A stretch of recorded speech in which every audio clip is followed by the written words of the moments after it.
Hi everyone, welcome back to my channel Lantantra. বন্ধুবান্ধৱীসকল আজিৰ এইটো ভিডিঅ'ত আমি টিচাৰ ট্ৰান্সফাৰ ৰিলেটেড কথা কিছুমান ডিছকাশ্যন কৰিম যিসকলে এই বছৰ নতুনকৈ শিক্ষকতাত জইন কৰিছে এজ এ গ্ৰেজুৱেট টিচাৰ হওক বা পষ্ট গ্ৰেজুৱেট টিচাৰ বা LP বা UP স্কুলত ঠিক আছে এজ এ টিচাৰ জইন কৰিছে তো তেওঁলোকে নিজৰ হোম ডিষ্ট্ৰিক্টত বা ধৰক ঘৰৰ ওচৰত চাকৰি নাই পোৱা বহুতে যিসকল মেইল টিচাৰ আছে বিশেষকৈ তেওঁলোকেতো ঘৰৰ ওচৰত নাই পোৱা তো বহুতে এট প্ৰেজেণ্ট মিউচুৱেল ট্ৰান্সফাৰৰ কাৰণে মানুহ বিচাৰি আছে কেণ্ডিডেট বিচাৰি আছে পাৰ্টনাৰ আৰু বহুতে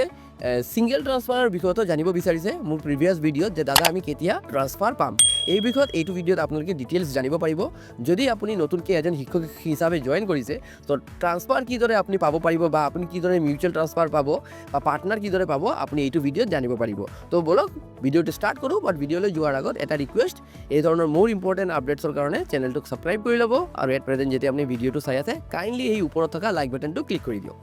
বন্ধুবান্ধৱীসকল যিসকল শিক্ষক শিক্ষয়িত্ৰী এই বছৰ নতুনকৈ চাকৰি পাইছে LP UP বা graduate teacher post graduate teacher বহুতো শিক্ষক শিক্ষয়িত্ৰী আছে তেওঁলোকে নিজৰ হোম টাউনত বা ঘৰৰ পৰা বহুতো দূৰত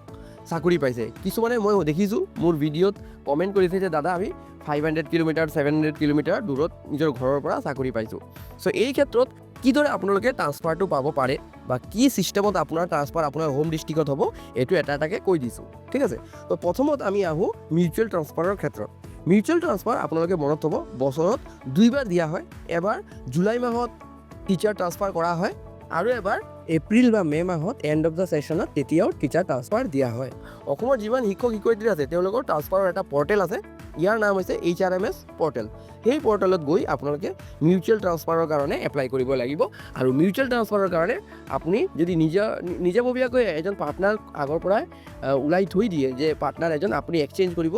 কাৰণে যদি এজন পাৰ্টনাৰ ওলাই থৈ দিয়ে সেই ক্ষেত্ৰত কি হ'ব আপোনালোকে দুইজনে নিজৰ ডিটেইলছ দি মানে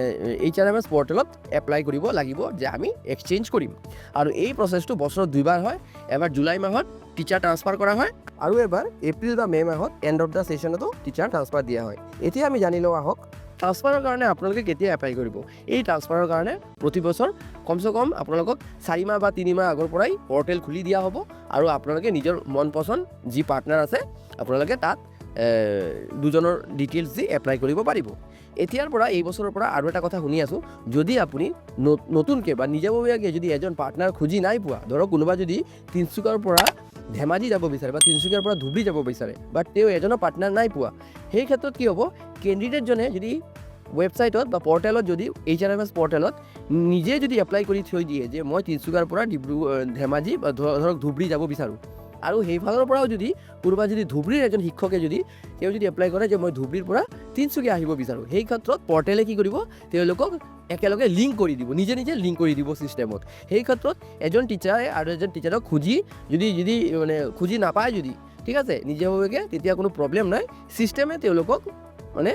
লিংক কৰি দিব চ' এইটো হৈছে মিউচুৱেল ট্ৰান্সফাৰৰ প্ৰচেছ আপোনালোকক আই হোপ বুজাই দিছোঁ এই বিষয়ে যদি কিবা জানিবলগীয়া থাকে আপোনালোকে কমেণ্ট বক্সত কমেণ্ট কৰিব এতিয়া আহক আমি জানো ছিংগল ট্ৰান্সফাৰৰ কথা ছিংগল ট্ৰান্সফাৰৰ ক্ষেত্ৰত এখন আইন আছে আপোনালোকে জানে সেই আইন মতেই প্ৰতি বছৰ শিক্ষক ট্ৰান্সফাৰ কৰা হয় ল'ৰাসকলৰ কাৰণে মেইল টিচাৰৰ কাৰণে আগত 10 বছৰ আছিলে 10 ইয়াৰ্ছ হ'লেই ট্ৰান্সফাৰ হৈছিলে বা ছোৱালীৰ আগত 10 ইয়াৰ্ছ হ'লেই ট্ৰান্সফাৰ হৈছিলে বাট এতিয়া এই নিয়মটোক শিথিল কৰা হৈছে মেইল টিচাৰৰ কাৰণে 7 বছৰ ৰখা হৈছে আৰু ফিমেল টিচাৰৰ কাৰণে 5 বছৰ ৰখা হৈছে চ' যিসকল শিক্ষকে নতুনকৈ চাকৰি জইন কৰিছে যদি আপুনি মিউচুৱেল পাৰ্টনাৰ খুজি যদি নাপায় বা পৰ্টেলে যদি আপোনাক লিংক কৰি দিব নোৱাৰে যদি ঠিক আছে বিশেষকৈ যিসকল শিক্ষক বৰাক ভেলীৰ পৰা ব্ৰহ্মপুত্ৰ ভেলীত মানে জইন কৰিছে বা ব্ৰহ্মপুত্ৰ ভেলীৰ পৰা বৰাক ভেলীৰ পৰা ব্ৰহ্মপুত্ৰ ভেলী জইন কৰিছে সেইসকল শিক্ষকৰ মানে মিউচুৱেল পাবলৈ খুব প্ৰব্লেম হয় আৰু পৰ্টেলে যদি নিজৰ মিউচুৱেল যদি খুজি ওলাব নোৱাৰে যদি সেই ক্ষেত্ৰত কি কৰিব লাগিব আপোনালোকে 7 বছৰ বা 5 বছৰ ৱেইট কৰিব লাগিব এতিয়া সেইদিনা সদনত শিক্ষামন্ত্ৰী মহোদয়ে জনাইছে যে ফিমেল টিচাৰৰ ক্ষেত্ৰত যদি চৰ অঞ্চলত বা বাহিৰৰ অঞ্চলত যদি তেওঁৰ এপইণ্টমেণ্ট হৈছে আৰু তেওঁ যদি মিউচুৱেল পাৰ্টনাৰ খুজি যদি নাপায় সেই ক্ষেত্ৰত কি কৰা হ'ব ছাবষ্টিটিউট টিচাৰ দি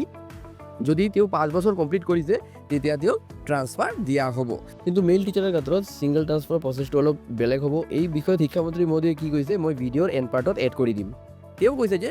মেল টিচাৰৰ ক্ষেত্ৰত PTR-টো 100% মেচ হ'ব লাগিব। PTR মেচ নকৰাকৈ যদিও 7 বছৰ যদি এজন শিক্ষকৰ যদিও হৈ যায় তথাপিও তেওঁ ট্ৰান্সফাৰ নাপাব। কিন্তু সেই ক্ষেত্ৰত কি কৰিব, ফিমেল টিচাৰ হ'লে তেওঁক ছাবষ্টিটিউট দিয়া হ'ব, মানে আৰু এজন টিচাৰক সেইটো প্লেচত দি তেওঁক যিহেতু 7 বছৰ হৈ গ'ল 5 বছৰ হৈ গ'ল ফিমেল টিচাৰৰ ক্ষেত্ৰত তেওঁক ট্ৰান্সফাৰ দি দিয়া হ'ব। কিন্তু মেল টিচাৰৰ ক্ষেত্ৰত যেতিয়া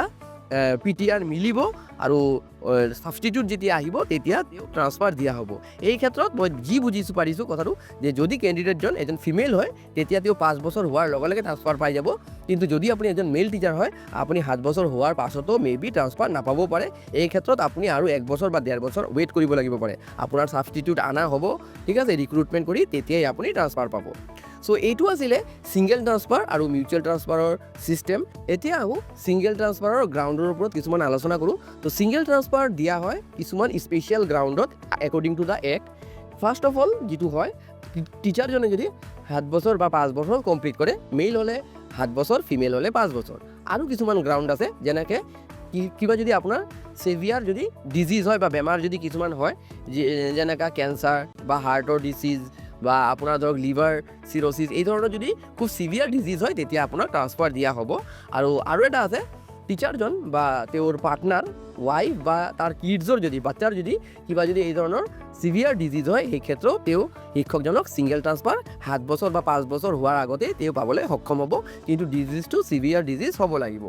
আৰু এটা কথা কৈ দিওঁ, শিক্ষকজনৰ মা বা দেউতাৰ যদি এই ধৰণৰ কোনো ডিজিজ হয় বা বেমাৰ থাকে তেওঁ কিন্তু মা দেউতাৰ কাৰণে ট্ৰান্সফাৰ পাবলৈ সক্ষম নহ'ব। অনলি টিচাৰৰ আৰু তাৰ টিচাৰৰ ফেমিলি মানে